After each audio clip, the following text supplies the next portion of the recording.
Chapter 5: Prospect Outreach and Demo Appointment Setting. Introduction. Now that you've got your list of highly targeted potential accounts and associated points of contact, it's time to tackle the business of actually selling. You were probably wondering when we'd get around to that. Up until this point, we've mainly been dealing with tooling to enable you to sell. But as covered in the Sales Mindset Changes chapter, the best tooling in the world is useless without the actual activity of emailing, calling, presenting, demoing, and closing. That's where the true work of selling is done, and because of this, it's often the scariest to people who have never done it before. They believe deep down, secretly, that planning and planning, building more and more tools, can shield them from potential rejection. But experienced salespeople know, in the words of the great American philosopher Mike Tyson, that everyone has a plan until they get punched in the mouth. Sure, getting punched in the mouth is no fun, but you can't win if you don't get in the ring. Let's smile and get ready. What we'll cover in the following chapters will prepare you for the various motions of selling, from appointment setting to pitching via sales presentation and product demonstration, all the way through closing and pipeline management. Note, though, that simply reading about these actions isn't enough, and you should not expect to be naturally comfortable with and excellent at any of them. It will take practice and many repetitions before you have your pitch nailed and are eminently comfortable with all the objections prospects will throw at you. But this is totally to be expected, and the best way to get to that point is to just start. Stages of the sales cycle. I like to think of the sales cycle bucketed into several major stages. First, there's outreach and engagement, where you're engaging a prospect account with the goal of setting an appointment. Next comes pitching, where you begin a commercial conversation with a prospect with the goal of eliciting more information about the particulars of their situation and persuading them that your solution fits their pain. And the stages continue all the way to closing, getting the prospect to sign on the line that is dotted, and the associated pipeline management. Each stage has its own set of actions and its own goals, which we'll cover in depth. Importantly, you will be the one taking all of these actions. This is another place where early-stage founders get tripped up. They hope that they can just hire a sales guy who will figure this all out. Go to Costco, buy a bin of sales dust, sprinkle some sales dust on product. Poof, IPO. This is simply not the case. Sales professionals are adept at taking a proven product to market with a proven message and a proven set of materials, with minimal variation. They are not there to prove those things out on their own. The selling you will be engaged in is what is known as evangelical sales, a mix of product management, product marketing, and sales.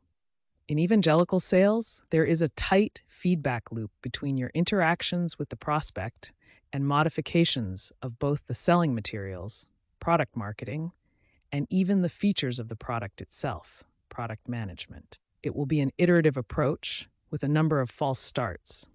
But that tight feedback loop is indispensable in tuning your go-to-market in a way that allows you to start winning customers and later to package your approach in a way that can be replicated by an army of sales professionals. But the only way you'll get there later is by doing it yourself now. In this chapter, we're going to touch on the first part of that cycle, outreach and engagement, with the goal of getting appointments on your calendar. A little later, we'll cover the mechanics of presenting to a prospect, demoing, and then working the deal as it moves down the funnel. Both are important in that if you don't do the first, you won't have the opportunity for the second. And even if you're somehow amazing at closing business from the first step, if you aren't able to reliably fill the top of your funnel, you'll struggle to acquire the number of customers you'd prefer. A 500 batter who only gets a single at-bat a game isn't nearly as productive as one who has 3 or 4 a game. So let's make sure you're getting those at-bats. Setting yourself up for success. As noted above, there is a particular tempo to enterprise sales' distinct stages. In this first stage, the goal is to set up a commercial conversation about the prospect's business pains and how your solution could potentially solve them, aka a pitch or demo. The goal at this stage is not to sell the solution. You're simply selling a conversation, the opportunity to learn more and tell more. The same way that the goal of a first date is not to get married, but rather to get to a second date, assuming there is a potential fit. You try to get married on the first date, it's going to be an awkward scene. Same with sales. As a non-sales person approaching this, you have an advantage of sorts over pure sales professionals seeking to set appointments. That is, because your offering is early stage and you are not a salesperson, you can often approach these conversations as research or customer development, trying to understand pain points and how they are currently solved. There is a balance here, as it is important to make sure that these conversations always remain in the realm of the commercial. You don't want prospects thinking this conversation has nothing to do with addressing their business pains and potentially solving them for a price. But because you're the founder, CTO, CEO, or what have you, you can use that to your advantage. And in doing so, reduce the friction of getting these meetings on the calendar. Management and early CRM. Given the activity-centric nature of sales, you're going to have many balls in the air concurrently. As noted in the Sales Mindset Changes chapter, this is a new experience for most professionals. And while you may be used to being able to keep all your open items and projects in your head, this is extraordinarily challenging to do in sales. Every conversation that is in flight and all previous interactions are simply too much for someone to remember at once. Yes, I'm sure you're very smart and clever, but there's no way you can keep it all straight in your head. And if you can, you're not dealing with enough prospects concurrently. This is why modern sales organizations rely on customer relationship management, CRM software, to handle this issue. Not only to help reps keep track of things, but to support management functions too, like activity reporting, win rate tracking, and even financial reporting on how many deals are happening. For a sole founder, I'm split on the necessity of using a full-blown CRM to start. As someone who is extremely persnickety about these things, but also now quite adept at Salesforce CRM, the industry's CRM of choice, I would always use Salesforce. It's the default sales system of record, a distant second being Microsoft Dynamics. But with the power and extensibility of the tool comes a fair level of complexity and configuration requirements. For someone just starting out, it could be overkill. Given the small scale of your initial set of prospects, you could potentially get by with a Google Sheet, where each prospect is represented by a row, with a column for various pieces of deal state metadata, as we talked about in the prospecting chapter. A middle ground would be to use a beginner CRM, like a Pipedrive, Close.io, Insightly, or HubSpot CRM. While not as powerful as Salesforce and lacking the broad partner ecosystem of third-party tools, these products can be helpful in providing more structure around tracking who you've engaged with, who you haven't yet, and who is in what state. Regardless of whatever claims are made by marketing teams, the purpose of the CRM is to help you keep straight who you've talked to and to capture those communications via email or notes from calls. However, you should know that none of those beginner CRMs will scale for the longer term. Eventually, you'll end up on Salesforce.com. It's just a question of when it will happen. How's that for a nice market position to be in, eh? Maybe you'll get your solution there eventually. Materials and personalization. We touched on materials in the previous chapter, but to recap, you'll need your set of prospects, the relevant pieces of metadata about their demand indicators that you researched, e.g., number of recruiters, number of open jobs, site traffic, etc. A set of outreach emails with supporting collateral, i.e., video demos. Ideally split up into a series of emails that can be dripped out over time, and your phone script. The more you can demonstrate prior research and personalization, the better response you'll have from would-be prospects who are used to irrelevant and poorly researched blanket outreach from crappy sales staff. By pulling relevant pieces of metadata into separate data fields for each of your prospects, you can get the best of both worlds. The automation leverage of mail-merged and drip-marketed email outreach, along with extremely customized demand indicators and messaging. Other ways you can make your outreach more impactful include screenshots or little demo videos.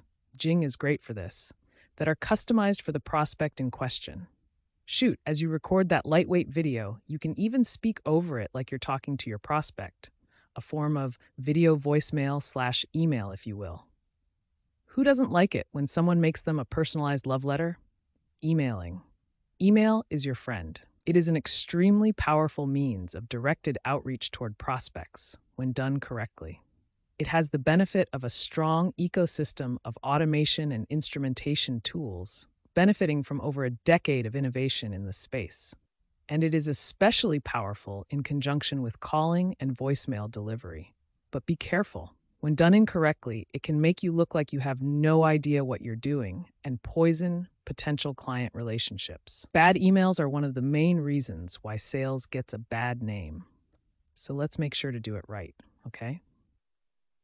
As covered in the previous chapters, sales materials and prospecting, you should have both a set of prospects who have been pre-qualified and their email addresses, along with a set of email templates that characterize why you think they have the business pain your solution solves. Describe what you think you can do about it, and conclude with a call to action to engage in a one-to-one commercial conversation, the mythical demo we seek to arrange.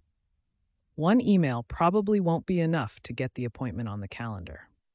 As much as we'd like to think our words are magical and our arguments breathtakingly compelling, it's probably going to take more than one shot to gain a response from the prospect, which is why we have more than one email template. People don't want to read a book dropped in their inbox, he says while writing a book. Rather, they want quick snippets of information, hyper-targeted to them, providing them insight and value.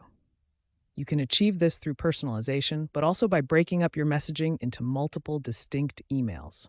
We talked about this in the sales materials chapter, but splitting up the buckets of your narrative into separate short emails constrained to one thought can be a very effective way to drip messaging about the pain you're addressing. With this approach, you can demonstrate that you sniffed out that the prospect has that pain and that the reason you're emailing is to verify this, help them solve it, and be a hero. It's hard to do that in a single monolithic email.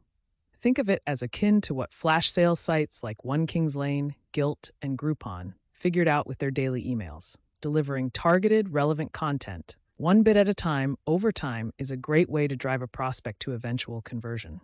The key, of course, is to ensure that you're not showing up in the prospect's inbox like a carnival barker, with exclamation points every sentence, bombastic claims, and all sorts of HTML layout elements. Yuck. Instead, using conversational, calm, text-based messaging, demonstrate your focus on their challenges. These emails should have the tone and candor of a message from one CEO to another, even if it's actually from a founder to the CEO of a function within the target organization. Moreover, small, lightweight, chunked emails help you take advantage of modern email marketing tooling, like lightweight drip marketing, which we'll tackle in a bit. And, as touched on in the prospecting and materials chapter, if you are able to determine a potential warm intro that is a connection, either via a social network or just working in the same org, there is a somewhat different protocol there, but which still relies on high-quality templates and outreach that make a compelling argument to the target. It just happens that you have someone adding a reputation layer of, he's a good guy and wouldn't steer you wrong, on top of your argument to the target contact. Manual email and instrumentation. The most basic email outreach will be through your standard email client, whether Gmail or Outlook. This is the most laborious form of email outreach and is fine to start, but at a minimum should involve email instrumentation via open and click tracking of the sort Yesware, Tout, and Sidekick by HubSpot provide. These tools embed a small transparent pixel in each of your outbound emails, invisible to the recipient, but which their email client, whether Gmail, Outlook, or mobile email, loads from a remote server on open. The result is that those tools know when your prospect opens that email and can share that information with you. So too with links in your emails. These solutions will rewrite the hyperlinks in question, creating tracking hyperlinks unique to that specific email. So when the recipient of that email clicks on a link, routing through that tracked hyperlink on their way to the eventual target, i.e. your YouTube video, again, Yesware or Tout or whoever will see this action and can share it with you. Yes, it feels like the NSA. Get over it. It'll help you close. This is why I was jumping up and down about click targets in the sales materials chapter.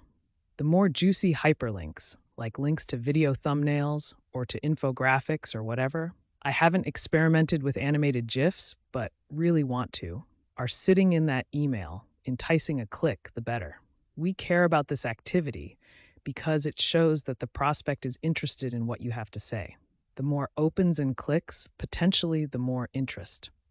If a prospect forwards your email to his team, and all of a sudden you start seeing opens and clicks from different geographical locations, based on the IP addresses of the devices loading that pixel or clicking that link, even better. If he receives the email one day, opens and clicks on it, doesn't respond, and then 2 days later opens it again, which Yesware sees, again, as the email client loads that pixel again, it shows you that he's still thinking about what you had to say. He has a crush on your email. Fantastic. This tells us it's a prime time to email him again, or call him, which we'll talk about more in a second. This sort of email instrumentation is where there are benefits to lightweight CRMs like Salesforce IQ or Close.io, or SDR tools like SalesLoft and Outreach, which typically integrate Gmail or Exchange into the CRM. These products allow not only for easy templating, Yesware and company typically also have templating functionality, but also for open and click tracking that is baked right in, and they also record the outreach that has occurred. Mass mail and drip marketing. Nowadays, manually sent, instrumented email is table stakes. The next generation of email technology comes in the form of mass mailing and drip marketing. Brand new Tesla versus mid-2000s Camaro. In drip marketing, which was pioneered via solutions like Marketo and Eloqua, individual email messages are dripped out to recipients over time, delivering snippets of messaging piecemeal and nurturing prospects, eventually driving them to conversion. Of course, this is relevant to sales as well as marketing. And so a number of software providers have stood up lightweight drip marketing solutions to assist sales staff. The notion of following up with prospects with whom you're trying to set an appointment is a sales best practice. But historically, it's been time-consuming to have to not only remember to do so, but then manually go back to the thread in question, reply to it, and drop in new messaging. These modern drip marketing solutions do this for you with fresh content, so you'll never have to send a dumb as nails just following up on this. And these solutions are smart enough that when prospects responds to you, they drop out of the drip. These tools can be utilized a few different ways. The most basic is mass mailing with automated follow-ups. In this approach, you can load up a set of prospects and their relevant metadata, typically in the form of an Excel or CSV file, which will then be fed through a series of templates that turn that data into customized outreach emails via mail merge fields. The results can be as basic as the crappy mass mails that you're used to receiving and likely never respond to, or these can be thoughtful and advanced, making use of the demand signifier metadata that we talked about in the prospecting chapter, like the number of potential users in-house, a calculation of how much time or money is being wasted based on some ROI metric you've calculated, or links to parts of each prospect's website. The latter requires smart prospecting and templating, but will make your outreach that much more fruitful. The former makes you look stupid and irritates your prospects, so don't do it. No one likes the guy who drives his Tesla into a wall. An even more advanced approach involves a first outreach email that is heavily manually personalized, in addition to having basic merge fields like name, company, number recruiters, CRM type, number page views, or what have you. You might include screenshots or custom recordings, as discussed above, or some sort of opening pleasantry that indicates a real human looked to see that they went to the University of Alabama and that, wow, the Crimson Tide looked particularly fearsome this year, and boy, what is up with Nick Saban's hair? Or all of the above. In studies, the drip marketing vendor Outreach has seen response rates for human customized emails go as high as 12% for an initial outreach, as compared to 5% for a baseline of totally unpersonalized outreach. I like to call this a single-serving drip marketing campaign. Is that a pour-over campaign? Where you can invest 5 minutes up front to knock an email out of the park. While this level of customization executed for each in a series of messages would be overkill and totally inefficient, drip marketing tooling lets you leverage that initial investment each time the system replies. Even if the prospect doesn't respond, the incremental drip emails will reply to that same email thread. That will give you the benefit of increased open rates, as prospects are more likely to open replies, believing that they are already participating in the thread. Moreover, as your excellently written and targeted messages show up to the prospect, she will be able to easily scroll up to the top of the thread or look down at the quoted prior emails to see the background, along with your initial customized outreach. In effect, your incremental emails are driving the prospect to read that first email, and, of course, the ensuing ones. So your initial 5-minute investment gets leveraged at each step of the drip program. Different vendors have this implemented differently, so make sure to double check. Outreach in particular focuses on this approach. In the graph below, you can see the responsiveness over time in drip campaigns, featuring varying levels of personalization, and compared to a one-and-done email outreach. Ugh, the horror. Human personalized initial outreach, when levered across a 7-email drip campaign, results in 30% more responses than a drip campaign with only heavy auto-personalization, and nearly 50% more responses than a drip campaign with a lightly customized first email, and 15x the responses of the one-and-done approach. If you're thinking, wow, it's kind of a no-brainer to adopt this approach, Pete, you're thinking about it correctly. Here's that same data represented another way. Check out the differences in response counts for a 100-person campaign based on different personalization approaches. A last point about customization and context relates to social context. In the age of LinkedIn, Facebook, and Twitter, it's fairly easy to get instantaneous context that can help demonstrate to the prospect that you've done a good job qualifying her, above and beyond the business pain context that we've already talked about. That context builds rapport and raises the likelihood of setting the appointment. This can mean looking at things like a prospect's prior companies. Did she work somewhere you worked before? Your shared LinkedIn or Facebook connections. Is there someone you both know that you can use to break the ice? Or her Twitter profile. Can you refer to something she tweeted recently that is fun or interesting? This is why I like prospecting staff to grab prospects' LinkedIn profile URLs for quick and easy reference. Nick Saban's hair, a tweet about how bad the Giants are sucking, or a prospect's post about looking forward to a margarita after work, all are fair game and will help drive responses. From a timing perspective, be thoughtful about when you want these email campaigns to fire. People get a lot of email these days, especially decision makers who are desirable targets for many solution providers. So in addition to being awesome and personalized, your content needs to show up at a time that makes sense. Typically, this means avoiding Monday mornings when prospects will have big fat inboxes full of stuff to quickly triage. Target times when your email may be looked at as infotainment. 10 a.m. on a Tuesday when they have likely cleared out those inboxes, or 6 a.m. or 7 a.m. when it might be the first thing they see on their phones while riding the bus, or even after office hours like 7 p.m. or 8 p.m. Essentially, think about low traffic times when your email will stand out as the delightful diamond of commercial wisdom that it is. There are a number of solutions that provide this functionality with variations on the theme. Outreach, SalesLoft, PersistIQ, Mixmax, SendBloom, and others are all focused primarily on this lightweight drip marketing functionality, while Yesware and Towthave some partial functionality in this regard, but aren't as developed. I highly recommend making use of one of these solutions to raise the volume of targeted, relevant outreach that you are able to execute as a single person. It's like having your own personal robot market development rep before you staff that role. Before we leave this section, a note on drip marketing and spam. A lot of non-sales staff see this sort of thing and think, my goodness, that sounds like spam. They can be forgiven for this attitude, given that they've probably received large amounts of bullshit, untargeted outreach from crappy salespeople in their time. But that doesn't mean that you should forego a perfectly good tool because someone else has used it poorly. As noted in our prospecting chapter, If you have done a good job of targeting prospects who are very likely to have the business pain you resolve, they will welcome your outreach.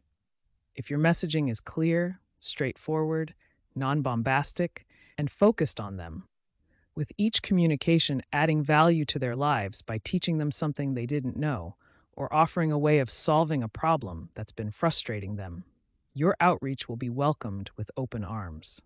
As a matter of fact, as seen above, the highest response rate to cold outreach emails based on data from an outreach study is to the second email in your drip campaign, 18% compared to 12% for first outreach.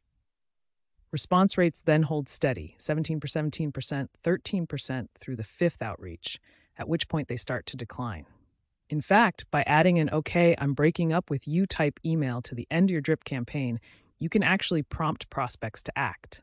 That is, they're used to sales reps continuing to follow up ad infinitum, so they feel that they always have the option to respond to you later. If you specifically say, "I'm not going to email you anymore, but I have conviction that this is relevant to you and will make you more successful in what you do," it can force a prospect to actually consider your arguments and, ideally, respond. These approaches work so well because prospects are simply used to terrible, irrelevant, one-and-done outreach from sales reps. They ignore the first outreach. But by sending a second, third, and fourth, and by making sure that those messages are relevant, you can sprint past all those other terrible sales staff.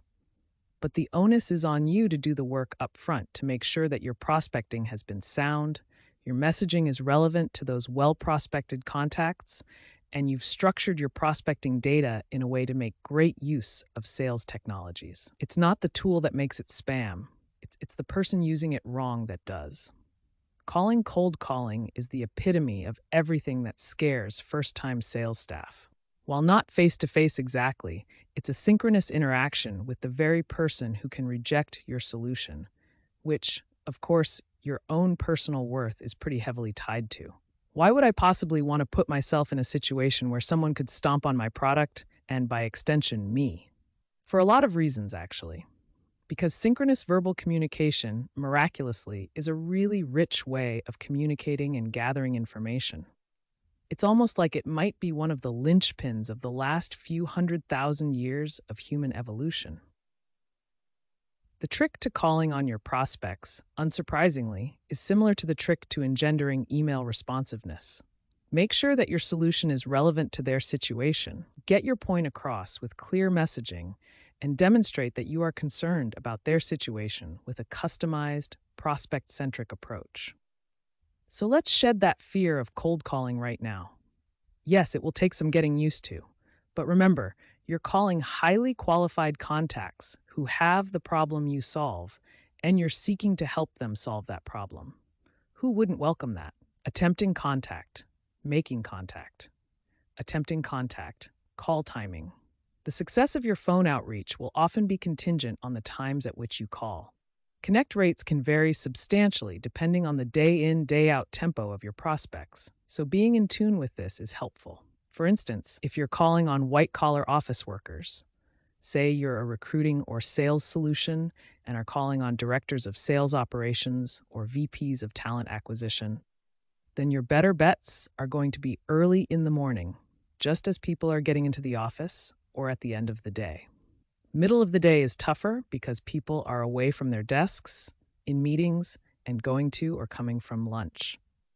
Another trick can be particularly late calling. If you want to avoid gatekeepers and get directly to a senior executive, often they are still around at 6 p.m. or 7 p.m. when executive assistants have gone home.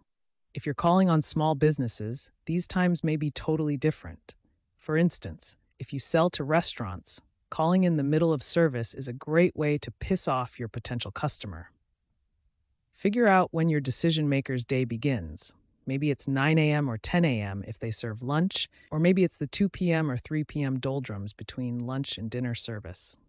Because all of your customers, assuming they conform to a similar profile, will likely share this cyclicality. When you get to the point of calling against customers in multiple time zones, you can prioritize the ones whose time zone is within the raised connect rate interval. and follow the 10 a.m. hour as it moves from Eastern to Central to Mountain to Pacific time. Think about what the right day cycle timing is and target your calling then. Otherwise, the proportion of your calls that result in connects will suffer. Context-sensitive timing. As discussed earlier, email instrumentation via Yesware, Tout, Outreach, and others can be particularly helpful in making your calling more effective by showing you which of your prospects have been engaging with your outreach, so you can focus your calling efforts on them. For instance, if a drip marketing email fires on a Tuesday at 10 a.m., you can prioritize your Wednesday morning calling based on who opened and clicked links in that email. At a minimum, those who opened and clicked will have context for your call, and they will likely be more receptive to your messaging. Even better are calls and follow-up emails that happen in immediate response to opens and clicks.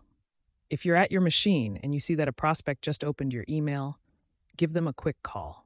It does wonders for connect rates. This is where mobile sales email tools like Immediately can be especially helpful in that you can see who has opened your email even if you're away from your computer and call them right away. Point of contact discovery calling can be particularly useful when it's not possible to get a hold of the email address of the most relevant point of contact for a given account, or if a specific point of contact wasn't readily discoverable. SMBs, like local restaurants, auto repair shops, etc., often fall into this category.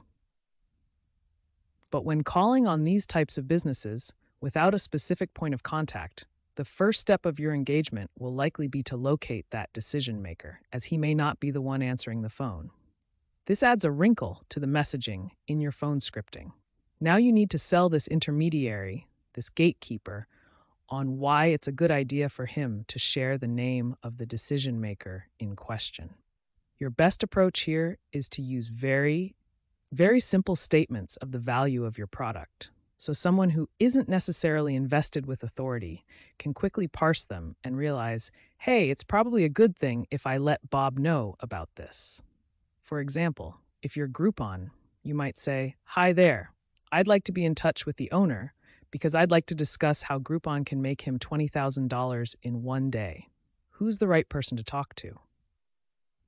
The goal is to make it clear to the gatekeeper that by helping you engage with the right person, he will be looked upon as a hero by the eventual decision maker, likely his superior, and that if he doesn't, that same superior will be upset to have missed this opportunity. Unfortunately, doing decision maker discovery via calling can be a game of cat and mouse, even if you're Groupon, which is why the prospecting approaches we've discussed are so helpful in shortening this exercise. And this is why solutions attacking the SMB market, like Groupon, Yelp, FreshBooks, etc., where decision-maker identification or even account sourcing can be a challenge, will often rely on inbound marketing approaches of the sort HubSpot has heavily popularized.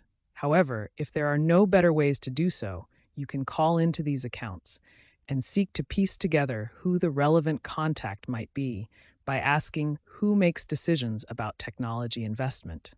Even just getting a name is the first step, when she's typically in the office, and if you can get her email address or direct phone number.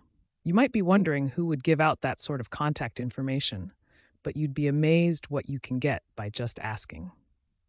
Especially in conjunction with a solid gatekeeper pitch, like the Groupon example above, that convinces the person on the other end that she'll be a hero for bringing your solution to the fore, or potentially in the doghouse if she doesn't. No one wants to be responsible for bearing a valuable solution, so gatekeepers are often happy passing you off so you can engage directly. Gatekeepers and directories. If you make contact with a gatekeeper and you already know which point of contact you're seeking to engage, a different set of approaches is required. In this case, you're likely calling into the main switchboard. If there's a dial-by-name directory, you may be in luck and able to go straight to the desk line. Of course, there's a challenge there too. Who answers their desk line nowadays? However, if you are able to get to the desk line, you may be able to connect to the target point of contact, or at worst, leave a voicemail. More on this later. If there isn't a dial by name directory and a human gatekeeper receives those switchboard calls, he's likely pretty used to receiving calls from sales professionals. In that case, it's good to just ask for the point of contact by name. Hi there. Can you connect me to Frank? If the organization is small enough that there is only one Frank, using just the first name will sometimes pass muster. Ah, he knows Frank. In larger orgs, it may be more of a challenge as you'd have to specify first and last name, which does away with that approach. That's fine. If the gatekeeper wants to guard the gate, that's his prerogative. And honestly, that's what he's there for, to make sure that decision maker time is guarded for things that are actually relevant. Conveniently, you're only calling to discuss something that is relevant, so truth is on your side. It's just a question of making that clear. You'll likely get, is he expecting your call? Lying won't benefit you, nor will being unpleasant to gatekeepers. They deal with pushy sales reps who may have done poor prospecting and be approaching with an irrelevant pitch all day long, so you can really differentiate yourself by being pleasant, cheerful, and respectful. Plus, it's good karma. Deliver the gatekeeper the same shortened pitch about why your offering is relevant to Frank. 20,000 in a single day. Sounds great, right? I want to get 10 minutes on Frank's calendar to discuss, and why he'll be a hero for letting you through. If he's not biting, you can always ask to leave Frank a voicemail, which the gatekeeper will typically be happy to facilitate. He doesn't like shooting you down either. If he's willing to put you through, with or without a pitch, it's also good to ask for the direct number for future reference. Hey, can I get Frank's direct line in case I get disconnected so I don't have to bother you again? Thanks. Voicemails. Generally speaking, when you call, you're probably not going to connect with the person you're seeking to engage, which can feel pretty inefficient. That's why calling is often more like verbal email via voicemail than anything else.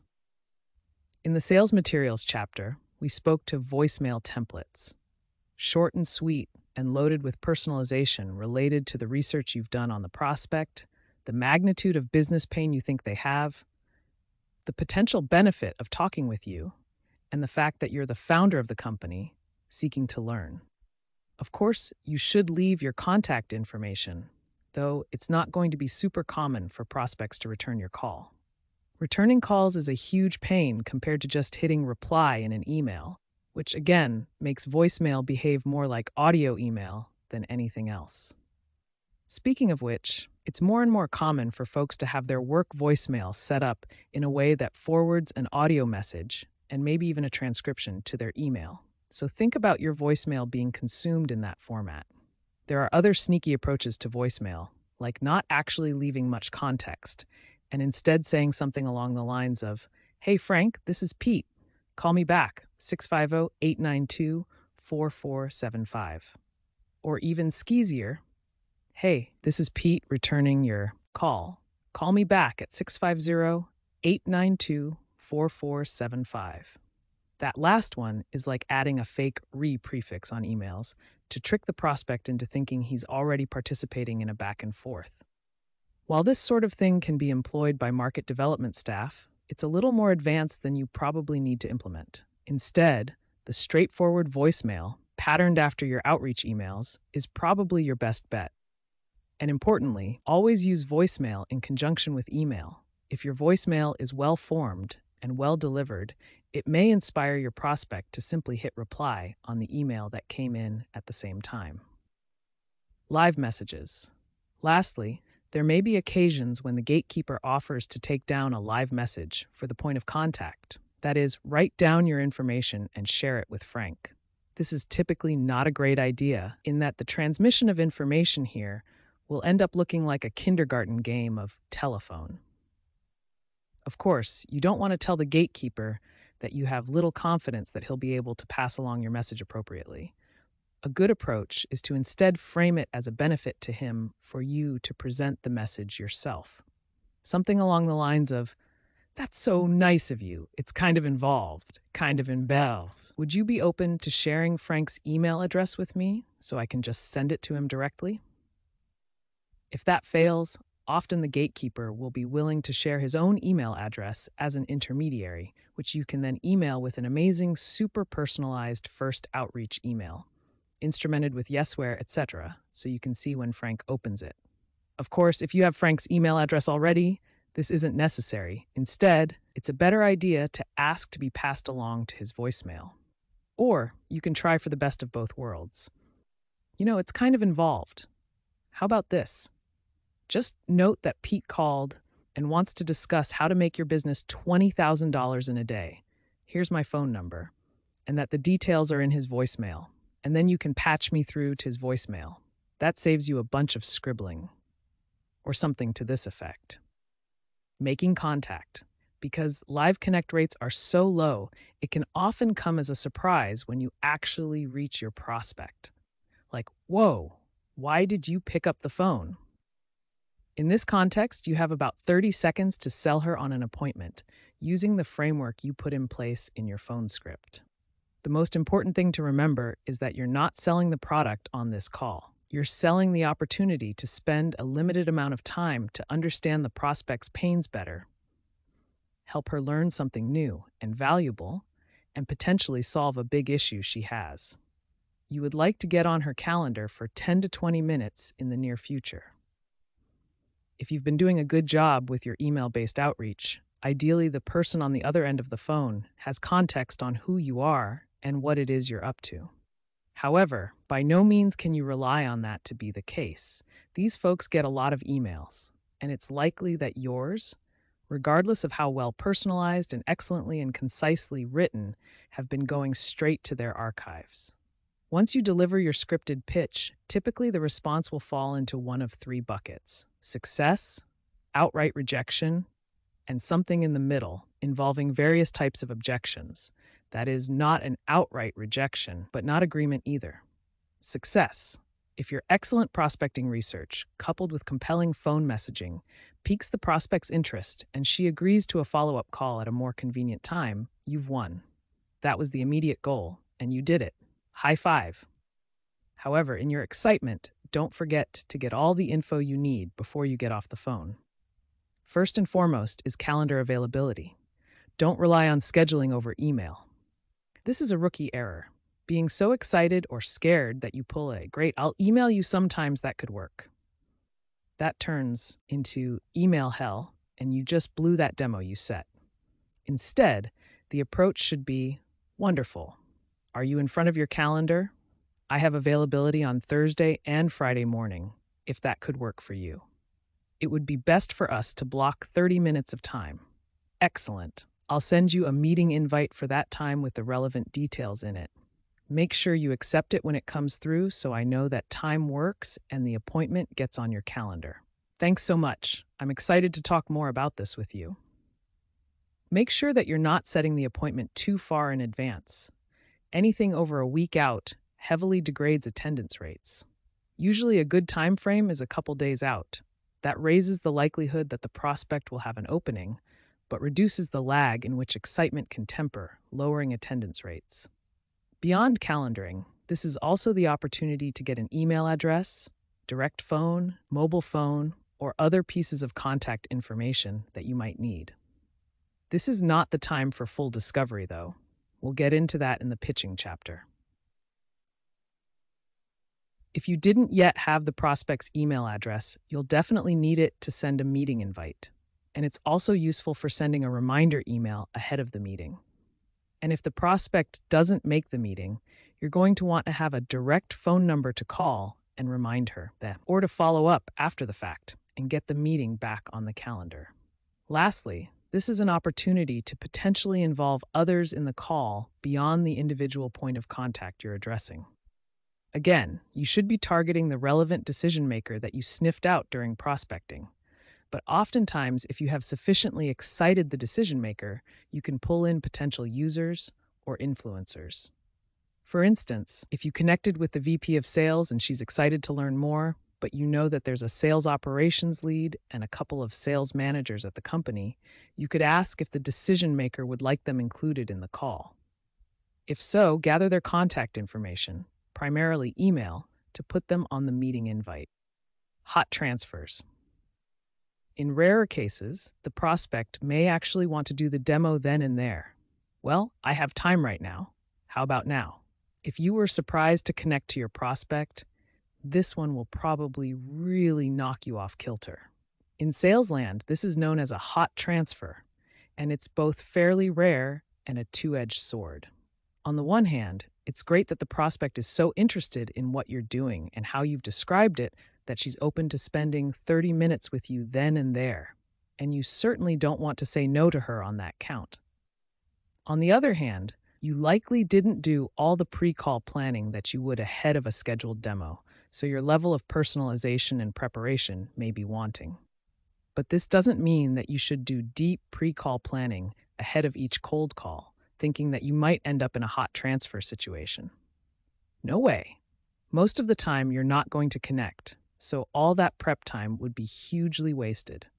Rather, the approach I like here is to proceed with the hot transfer demo, but treat this as a demo light. Use the time to do your relevant discovery and to offer a preview of what a fuller meeting might be as a means by which to sell a full demo for which you're able to better prepare. Set that expectation ahead of time by noting what you would typically do for a full demo, more on that later, and what you're going to do here. In this manner, you can capitalize on the prospect's immediate interest and availability while lessening the impact of the preparation deficit. Rejection. If you follow the prospecting and messaging instruction we've already covered, the amount of out-and-out rejection you encounter shouldn't be terribly high. Prospects don't like to completely close the door on something, but rather prefer the not now approach to forestalling decision-making, even if it's the tiny decision of putting a meeting on the calendar. If you are seeing a bunch of out-and-out rejection, you may not be getting your point across. You may be targeting prospects poorly or some other issue. In that case, listen for patterns of objection in your interactions that can help you proactively avoid these rejections.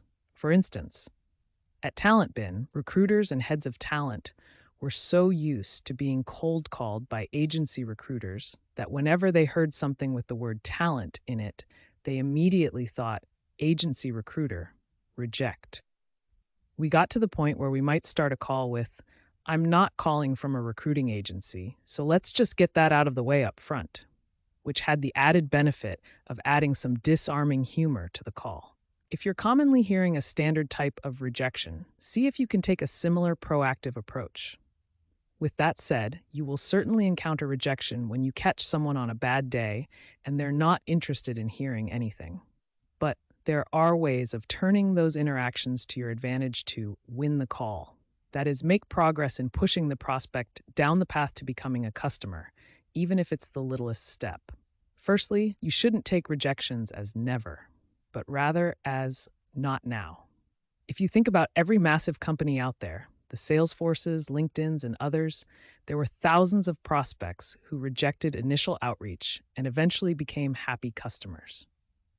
When you encounter out-and-out aggressive rejection, treat it as an opportunity to make sure your goal is understood and give the prospect another chance to soften. Okay, I understand. It sounds like this is something that might not be a priority right now. My only goal was to seek to understand your business pain. Good to specify it, like how your technical hiring efforts are going, or how your organization currently handles backdoor hires and missed fees, and see how we can help with a 15-minute scheduled call. I know that you weren't expecting my call, but are you sure you wouldn't be open to a conversation at a more appropriate time? If this gambit doesn't work, then it's fine to retreat to fight another day, typically in the form of, I understand. While I'm confident that we may be able to help your organization be more effective, we can table this for now. It will be my responsibility to be in touch at a more appropriate time. This is probably in stark contrast to what you want to do, which is say, fine, continue living in the dark ages and wasting time and money on the dumb way you're currently doing things. Yeah, don't do that, regardless of how satisfying it might feel. This approach achieves a couple things. First, while you acquiesce to the prospect's request to disengage, you're doing it on your terms, stating your conviction that this is something that is highly likely to be relevant and helpful to him, and you provide him an out in the event he changes his tune. Further, you're characterizing this as something that is inevitable. That is, I'm not going to give up. I believe this is relevant to you, so you're going to have to evaluate this on the merits, rather than dismissing it out of hand. This characterization of inevitability, I'll be back, in the words our friend Arnold, sets the prospect up to be more attuned to your future emails and calls. After disengaging from the call, you should absolutely send a follow-up email. It should be a subtle variation of your initial outreach messaging, crossed with some of the conciliatory messaging you used in your call retreat, templated, of course. Rejected call template sounds like a good title to me. Thank them for their time and characterize why you thought your solution was relevant, with metrics supporting what you think it could do for the organization. Then close with a call to action to get something on the calendar. You're still selling the demo at this point, even though you retreated from the call, along with a statement echoing that you look forward to being in touch in the future. Following up with the prospect like this gives him an opportunity to marinate on what you spoke about on the phone and take that out you gave him to actually get something on the calendar. You'd be amazed how many people who seemed hell-bent on getting off the phone change their tune and decide that they'd like to get on that demo after all, when delivered this sort of follow-up. It's not luck. It's that your call cut through the noise, followed by a little bit of footwork to capitalize on the focus you engendered. Objection. The vast majority of your interactions will fall in between the extremes of success and outright rejection, and typically they will involve objections to setting an appointment. Your job here is to handle those objections, to help the prospect understand why his concern, while valid, is unfounded in this case, and drive to setting the appointment. The last thing you should do in the face of objections is comply and disengage, as tempting as it may be to get out of an awkward, conflicted situation. This is just where the fun begins. In fact, rather than problematic, objections are great.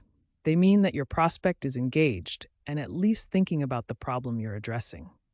They're giving you a chance to make a better case. Every time the prospect raises an objection, it's an opportunity to ask more questions and engage in a better conversation about their situation and where your solution can potentially help. The problem with preparing you for these objections is that they're going to be specific to your solution's space. Sales productivity solutions will have different objections from recruitment branding solutions, which will even have different objections from passive candidate recruiting solutions. So you'll just have to discover them as you go. But, importantly, you need to make sure that you are recording the objections you hear and your responses to them.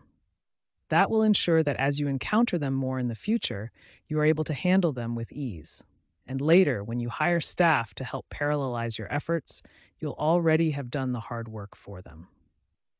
With that said, there are some standard objections that people will use to try to get off the phone with you. If you're prepared for them, you'll be better positioned to get that meeting on the calendar. Call me later. This is typically a gambit to get off the phone without having to actually tell you no. Variants are things like, can you call me in a quarter? The problem with this is that if you comply, when it comes time to call the prospect in a quarter, what do you think his response will be? That's right, call me in a quarter. You can guess where this ends up. Now, extend this across other prospects with this objection. Your end game becomes no demos ever. So rather than complying immediately, it's better to flip it around on him. I'd be happy to do that. But if possible, maybe we could spend 30 seconds right now to make sure that this is relevant to you. And if it's not, in a quarter, I won't unnecessarily bug you and you won't have to deal with irrelevant outreach. Great, right? Then proceed with some lightweight discovery and qualification questions. Given that you've done a good job prospecting and you know this prospect's pain points, you should be able to build a good case quickly for getting a demo on the calendar. The key to this interaction is a small negotiation trade-off. Instead of getting off the phone immediately, you held out the carrot of never having to hear from you again, which the prospect bought by giving you 30 seconds. and then it's on you to blow him away with your research and messaging. I don't have budget. This is tricky. We talked about demand characteristic qualification in the prospecting chapter, but we haven't talked about budget qualification yet. We'll do that more when we discuss discovery questions and pitching. The short of it is that it's a good thing to know that a prospect has money to spend on a solution and knows what the process is for procuring that solution. If an organization truly has no ability to pay for things, it's not a good use of time to pitch them, which is why budget is the B in the BANT qualification framework: budget, authority, need, timeline. With that said, it's highly unlikely that the speaker of this objection is actually saying, "We don't spend money on solutions." Rather, this is a variation of "call me later," and should be heard as, "We may or may not have budget right now, but I'm saying that I don't have money to spend on the thing you want me to spend it on." The best way to handle this is with a response along the lines of, "That's not a problem, because I really just want to understand more about your organization's way of your problem space here. If it turns out we're relevant, there will be time to talk about that later. Based on what I saw about your signifier of demand, I am confident that a 10-minute conversation will definitely be worth your time. Can we schedule something for Thursday? Just send me some information." This is another version of, "I just want to get off the phone, but I'll throw you a bone by pretending you can send me information and I'll read it." The problem with this, of course, is that there is no commitment to actually consume the information you send. It is very likely it will go in the digital round file. The right way to approach this, as with the "call me in a quarter" objection, is to capitalize on the fact that you're on the phone right now. Something along the lines of, "I'm totally happy to do that. But if I do, I'm going to do a bang-up job and it'll take me 30 minutes to put together something very personalized to you. I don't want to do that if our solution is not relevant. Can I take 30 seconds to explain what we do and ask some questions to make sure this is a relevant conversation? That way, if it's not, I won't be in your inbox chasing you and asking about information that wasn't even helpful." Again, you're trading the prospect time right now for the promise of avoiding pestering later, coupled with a guilt component of, "Do you really want to waste my time?" That's not nice. If you've already explained what you do and how it's relevant, you've qualified the prospect beyond a shadow of a doubt, and they still say, "Just send me some information." Take the approach of selling the demo.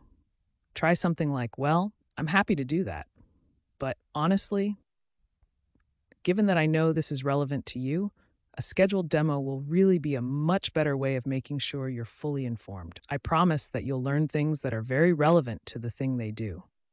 This way, you're taking the request for more information and saying, "No problem."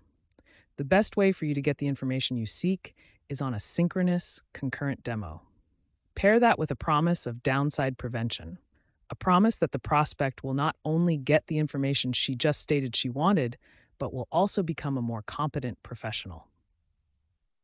Who doesn't want to become better at their job? Oh, we already use competition. The great thing about this objection is that the speaker is admitting that she has the problem that your solution addresses, and moreover, that she spends money to solve it. Fantastic. She just partially qualified herself. First, congratulate her on being a student of the game and clued in. Then, all you have to do is succinctly demonstrate why it's worth the time to look at your solution as a substantially better way to solve her problem. So, for instance, if someone said to a TalentBin rep, "We already use LinkedIn Recruiter for our technical recruiting search and outreach," the rep might respond with, "That's great.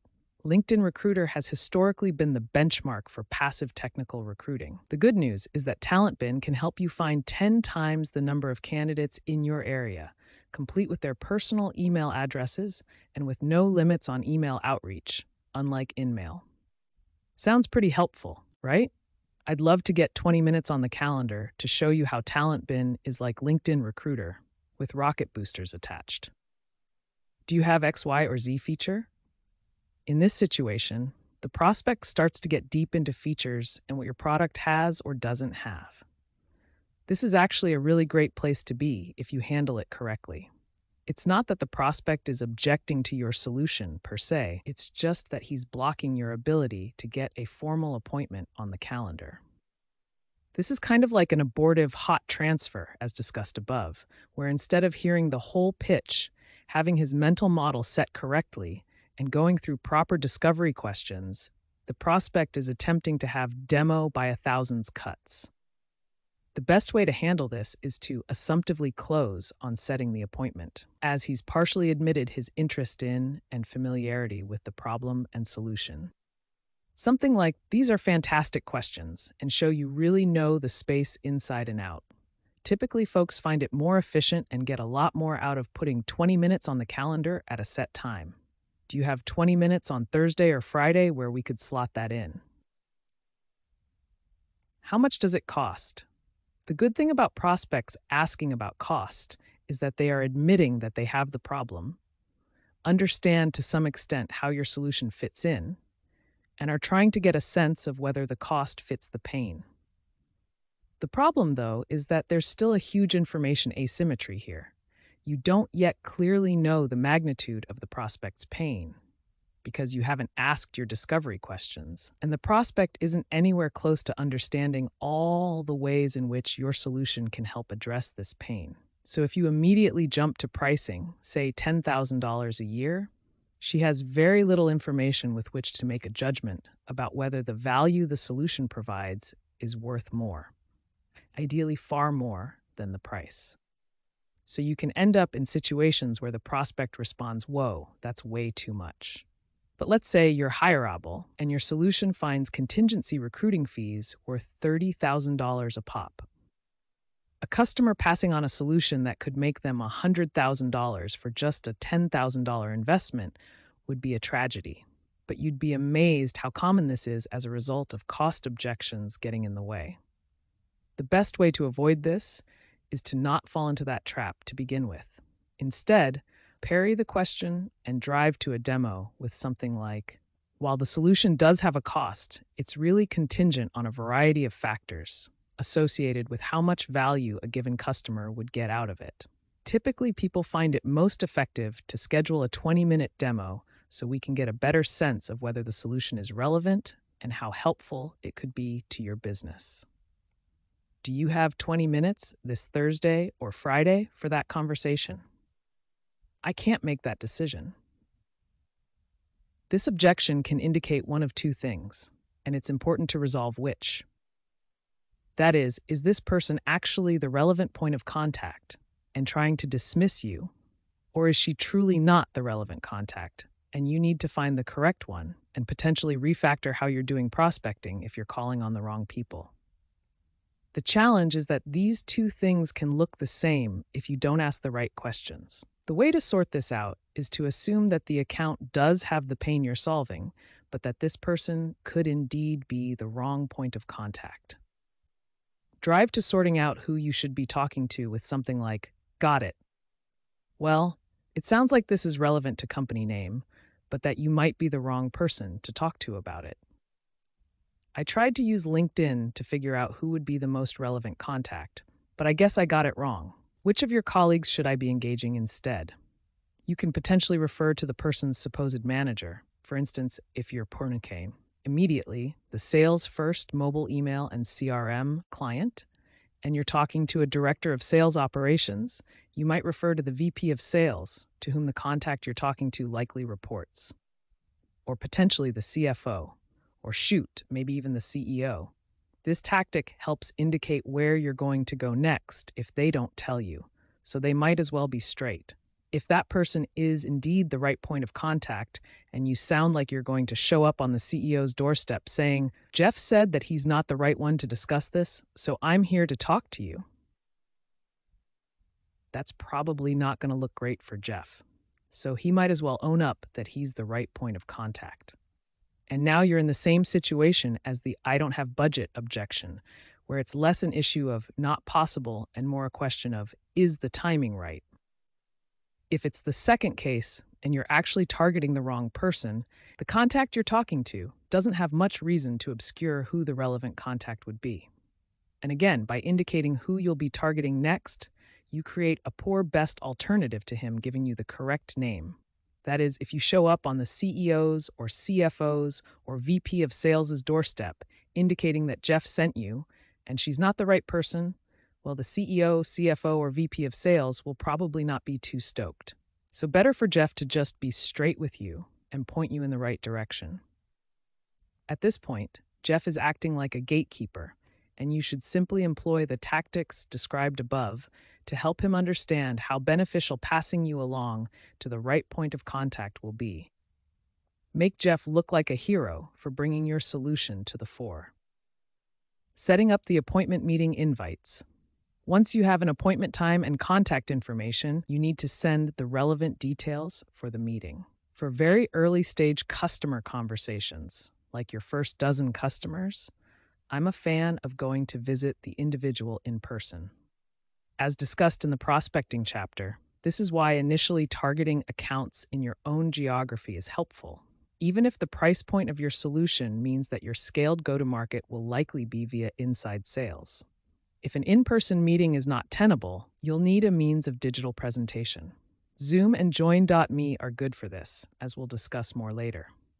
Whether the meeting will be digital or in person, all of the relevant coordinates need to be included in the meeting invite you send to the prospect.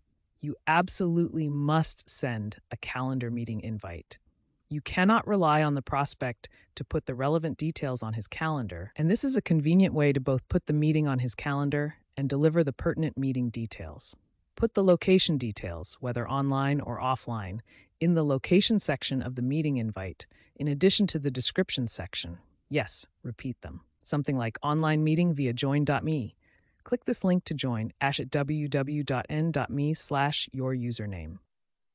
Be sure to put a brief agenda in the description section after the duplicate location coordinates. Lastly, make sure to include a rich title description that reminds both the prospect and you of the goal of the meeting, like Twitter and TalentBin online demo, or Hirabel and Robert Half in-person demo. Consider including teaser material, like a demo video hyperlink, in the body of the meeting invite. This will help prospects get excited about attending, but shouldn't give them enough information that they feel it can stand in for the actual demo. Finally, make sure to invite all the relevant participants who were surfaced in your call. This is a good example. Time blocking. After sending the relevant meeting invite to the prospect, make sure to block 15 to 30 minutes on your own calendar both immediately before and after the appointment to ensure you have proper time to prepare and to follow up. If you don't, there's a risk that those slots may get calendared over, and you'll find yourself double booked when you should be executing activities in support of your meeting. We'll discuss preparation activities in more depth later, but you want to make sure that you have the time to treat every appointment with the seriousness it deserves. You would be amazed by the lack of preparation some reps exhibit in approaching meetings that not only represent tens to hundreds of thousands of dollars of potential revenue, but moreover, are the culmination of hours of appointment-setting activities. At TalentBin, we used to call demos $5,000 bills, because with our average contract value and win rate, each demo represented $5,000. This joking terminology helped focus the appropriate amount of attention on the importance of preparation, execution, and follow-up. Lastly, if you're going to be traveling to the meeting, make sure you block appropriate travel time so you get there with plenty of time to spare. Remindering, part of appointment setting is making sure that people actually show up to the meeting. This is more of an issue with digital meetings because the individual needs to come to your join.me or Zoom link. And while attendance is somewhat helped by traveling to the prospect, the worst-case scenario can still happen if the prospect is double booked. You wasted travel time and weren't able to complete the appointment. The solution to both of these outcomes is to sufficiently remind the prospect with a good amount of time. You can do this in the meeting invite by setting reminders. I like 15 minutes ahead of the meeting. Setting one further out than that can be dangerous because calendar-sent reminders are typically read by prospects as, "This is happening right now." If you set a reminder too early or set multiple reminders, you can end up with prospects showing up multiple hours early and unhappy about it. So, using calendar based notifications as anything other than immediate reminders can be a crapshoot. A better approach is email based reminders. Use something like Yesware or Boomerang's send later functionality to stage a reminder email to send early in the morning of the meeting in question. You just have to make sure that if the meeting ends up being moved, you go into your scheduled emails and modify the date for the staged email. Aside from ensuring that prospects show up, reminder emails are also another opportunity to set expectations, especially for a first call. Something like, "Hey Sarah, looking forward to speaking with you and going over TalentBin. I understand that when we reached out to you to schedule this call, you had expressed specific interest in learning more about boosting candidate response rates and managing existing candidates. I will cover these in depth with you." This not only provides guidance on what's going to be covered, so the prospect doesn't go rogue on you, but also is an opportunity to tease the content. Cadencing, putting it all together. It's a rare situation where your first email or first call results in a prospect getting back to you and agreeing to an appointment. Instead, you'll need to implement a series of outreach actions targeting your prospects, typically alternating between emails, calls, and voicemails. In sales, this interleaving of outreach actions over time is known as a cadence. You can, of course, implement this yourself via your lightweight Google Sheets CRM, or in a more formal fashion through an actual CRM. Or, if you want to get really crazy, there is a set of solutions that are designed specifically to orchestrate this outreach cadence, two primary players being Outreach and SalesLoft. Both have pricing that accommodates an individual inexpensively and can help you be much more efficient in your appointment setting workflow. Regardless of whether you're doing it yourself or using an orchestration system, typically you want to alternate emailing and calling. For instance, that might be an initial email and call on day 1, followed by a call on day 2, and then maybe a call and a voicemail on day 3.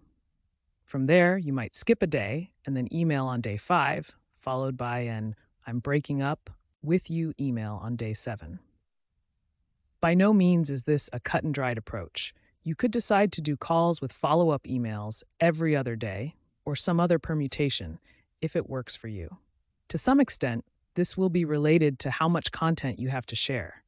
If you have a lot of great things to say about your solution and you have lots of video snippets you can add to consecutive emails, your cadence could potentially be longer and perhaps more frequent.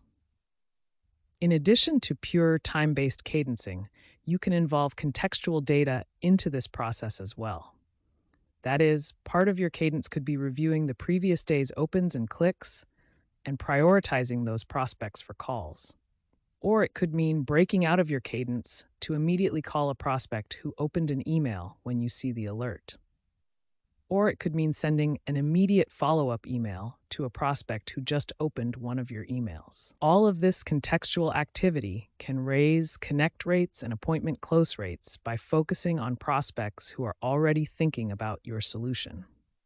Whatever strategy you employ, it is important to realize that multiple touch points and a system that requires you to work through them are core to being successful here. Having a cadence compels you to do the actual wood chopping to connect to your prospects, where you will have a chance to book them for an appointment.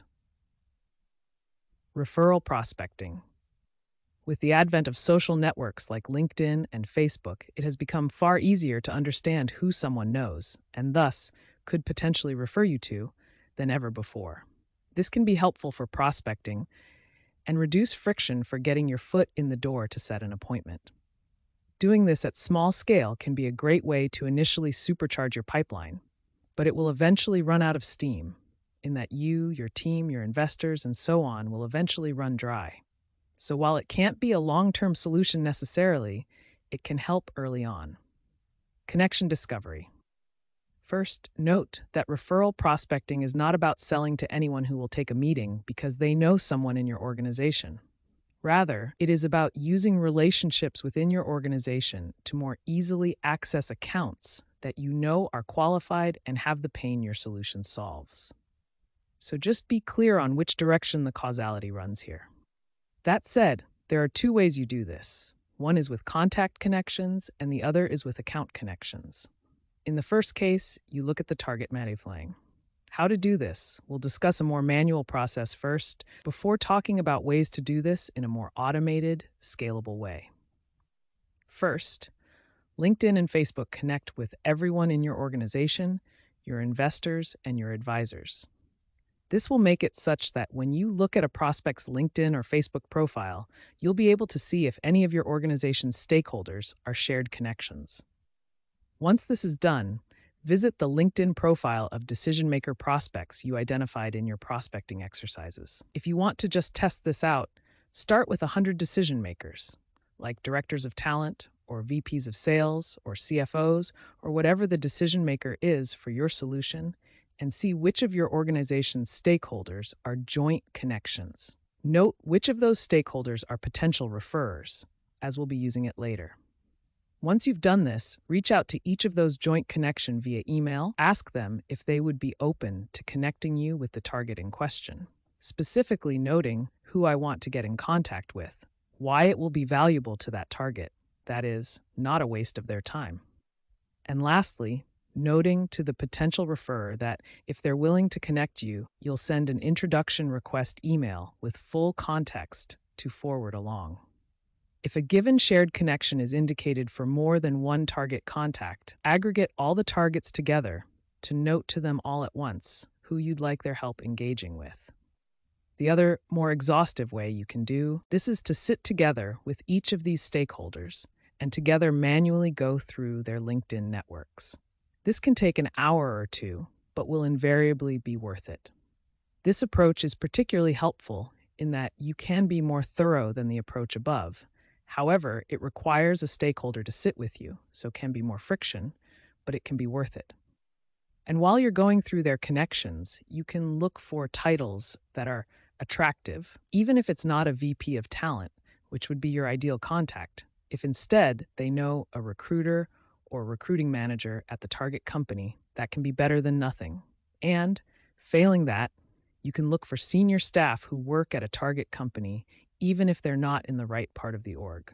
That is, to use our recruiting example again, even if a staffer or advisor isn't connected to a single VP of talent or director of recruiting, he might be connected to a peer of that contact in the target organization. So look for titles like VP or director at organizations that would be qualified. As you're going through contacts together, you may be able to quite easily identify some of these target organizations by name. But even if you can't, just log the LinkedIn profile of the relevant contact, and you can go back and qualify their organization after the fact. The goal of this session with your colleague is to quickly identify relevant contacts that they would be willing to introduce you to. You can do other legwork later. When I say log these profiles as you're going, it doesn't have to be complicated. Just stand up a Google spreadsheet, and while you sit with your referrer, just copy and paste the LinkedIn URLs into cells for you to later prioritize and go through. Typically, it can be easier just have them log into LinkedIn on your laptop and you can drive, and all they have to say is, yeah, that person's great, or no, I don't know her well. Contact outreach. After this session is done, go back through the relevant contacts and qualify their orgs to ensure that they'd be a fit for your solution. Again, we don't want to be introduced to organizations that don't have the pain we solve. It will be a waste of our time and theirs. Once we have that list, you're going to send the referring stakeholder an introduction request email for each of the target contacts. That is, we're going to make it as easy as possible for them to just forward something along with their compliments. We're not going to rely on them to act or come up with messaging or anything like that. We want this to be as low friction as possible. This email should include a subject like Intro to Target Contact's name. And within the email should detail why you want to get introduced to them and how it will be valuable to them. Specifically, you should characterize why you know their organization is qualified for your solution and a terse statement of the clear value it would provide and the problems it would solve for their organization. So not dissimilar to the outreach emails above, where we characterize the research we've done. But in this case, We're making it easy for our referrer to just hit forward and pass the outreach along, or just CC you into the thread, along with their comments as to why you're a worthwhile and trustworthy person to connect with. That is, our goal is simply to use our referrer as a reputation provider. They are validating that we are legit and approving the statements we make in our introduction request email. When you send the introduction request along, use something like Yesware or other email tracking services to put a tracking pixel into the email. This way you can see if indeed the email was forwarded along by seeing how many unique IP addresses opened the email. If your referrer CCs you into the email thread, be ready to quickly put them to BCC and send a thoughtful quick request for a call, ideally providing a set of times and dates a week out or so. Or if the target is a peer of your ultimate target, i.e., this is a case where the target is the director of customer success and you want a referral into the head of recruiting, quickly note that and who that ultimate target person is. You should have sniffed that out ahead of time and potentially could have noted that in your intro request. But speed is of the essence, in that you want to look like you're on top of things. If you don't hear back from the target of your intro request, all is not lost. I typically recommend that you go directly at the target contact, using the same email thread, and take another shot at convincing them you're worth take a call with. Use the same email thread because it will have the reputation value of your referrer being willing to introduce you. But after that point, good to move on to another contact. Typically, it's a nice touch to hook up your referrer with a gift card for taking the time to go through all of her contacts with you. And then if you end up closing a deal based on her referral, well, maybe add another gift card on top of the original. The above is a more manual way of going about this, but if you want to get more scalable, you can use software like Teamable to consolidate all the contacts of your staff, advisor, investors, and so forth into a unified database that you can query for titles and company names and will reduce friction in the email outreach part of this process. Given that these referral deals can move very quickly if properly executed, the return on investment on dedicated software to facilitate it can be very compelling. Inbound lead capture and response preview. The last thing I want to cover on appointment setting is the basics of inbound lead capture and response. We'll get into this in more depth in the following chapter, but want to touch on a number of key points briefly. As a result of your outbound appointment setting activity, invariably you will generate what is known as inbound interest. That is, people will read your emails and click on the links to your website to learn more. They'll listen to your voicemail, open Google, and search for your solution. And if your website, along with your primary outreach materials, does a good job convincing them it's worth engaging, you'll want to make sure that you can take advantage of that and easily allow them to become inbound leads. The basic requirement for capturing these leads is a means by which someone on your website can get in touch to express interest and engage with you. We'll talk more about lead capture forms in the next chapter, but to start, this can be as simple as a big button that says, "Request a demo," with a mail to hyperlink to send an email to sales@yourcompany.com. If you want to get more involved, maybe even utilize the subject and content tags to pre-fill some information like demo request for product name, so the prospect doesn't have to write anything. The more advanced version can be a Google form linked from that button. Seriously, this doesn't need to be rocket surgery to start. You want prospects to be on that page, say, yeah, this does sound good. I would like to learn more. Click, and be on their way. The next step is making sure you know someone's trying to get in touch with you. An easy version of this is an email notification that is generated from whatever form or mail to setup you choose. The notifications should show up somewhere you know you'll be able to check on a fairly frequent basis. I like email notifications that are automatically foldered, such that when I pop into my email, I can see if that folder has gone bold with a little unread number count next to it. Lastly, the most important thing about inbound leads is that you need to respond to them fast. We'll talk about qualification of inbound leads later, but even ahead of that, it's critical to respond to inbound leads as quickly as they come in. Don't let them wait around. They're excited now. At a minimum, you need to start the conversation immediately. Otherwise, you're not capitalizing on all that hard work you did garnering their interest. Grab a hold of it and set the appointment. In summary, business to business sales are very rarely a one call close situation, regardless of what you may have seen in Boiler Room. Rather, it's a stepwise process that starts with identification and then progresses to selling the prospect on a more formal evaluation. Appointment setting is the way to make that happen. Use thoughtful, methodical outreach strategies, and you will be putting appointments on your own calendar like a machine, teeing yourself to slam them shut come demo time. Further reading, more on outbound appointment setting in Leading Sales Development, the Sales Development Playbook, Fanatical Prospecting, Predictable